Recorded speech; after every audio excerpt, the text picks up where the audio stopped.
माघ मास का महात्म्य। 12वां अध्याय। यमदूत बोला, जो प्राणी मोक्ष की कामना करते हैं उन्हें शालिग्राम का पूजन करना चाहिए। इस स्वरूप में विष्णु पूजन समस्त पापों को नष्ट करने वाला है। शालिग्राम पूजन करने से प्राणी को प्रतिदिन 10,000 राज सूर्य यज्ञों का फल प्राप्त होता है। शालिग्राम भगवान विष्णु का सुंदर स्वरूप है। उसके पूजन से प्राणी के कठोरतम पाप भी नष्ट हो जाते हैं।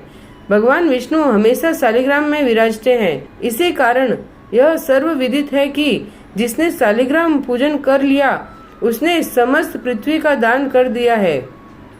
अब 12 शालिग्राम शिलाओं के पूजन का फल सुनो। स्वर्ण कमल द्वारा 12 कल्प तक 12 लिंगों का फल एक बार शालिग्राम के पूजन से प्राप्त होता है। जो 100 शालिग्राम शिलाओं का पूजन करता है वह वैकुंठ भोगने के उपरांत चक्रवर्ती राजा होकर पृथ्वी के सुखों का सेवन करता है। जो शालिग्राम की सदैव पूजा करता है वह वैकुंठ पाता है। शालिग्राम पूजन मात्र से तीर्थ, दान, यज्ञ आदि कर्मों के फल स्वतः प्राप्त होते हैं। परम नाटकीय भी शालिग्राम पूजन के प्रभाव से दिव्य लोक प्राप्त करता है।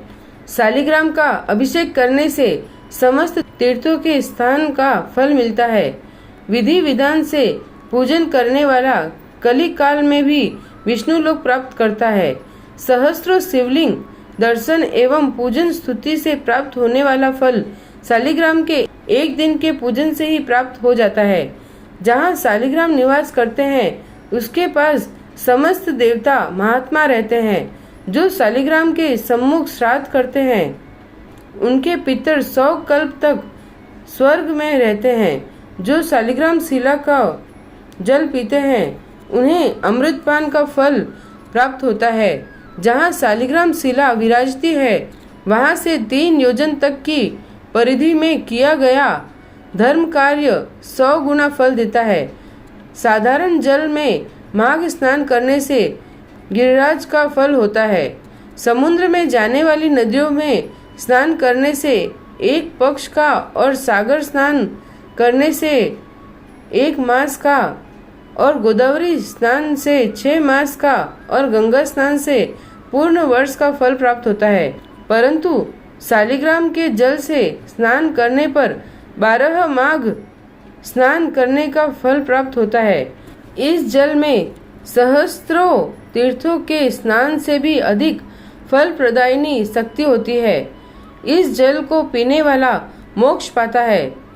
यदि इसके समीप कोई कीड़ा तक मर जाए तो वह भी वैकुंठ जाता है। शालिग्राम शिला का दान करने वाला समस्त पृथ्वी दान का फल पाता है। जो शालिग्राम का क्रय विक्रय करता है और सहयोग करता है वे सब महानरक पाते हैं। इसका क्रय और विक्रय निषेध है। हे साधो, प्राणी को भगवान विष्णु की आराधना करनी चाहिए। उसके द्वारा समस्त पाप नष्ट होते हैं। हरि नाम स्मरण मात्र से समस्त व्याधाएं नष्ट होती है। उनकी शरण में जाने पर यमराज भी उस प्राणी का अनिष्ट नहीं कर सकता।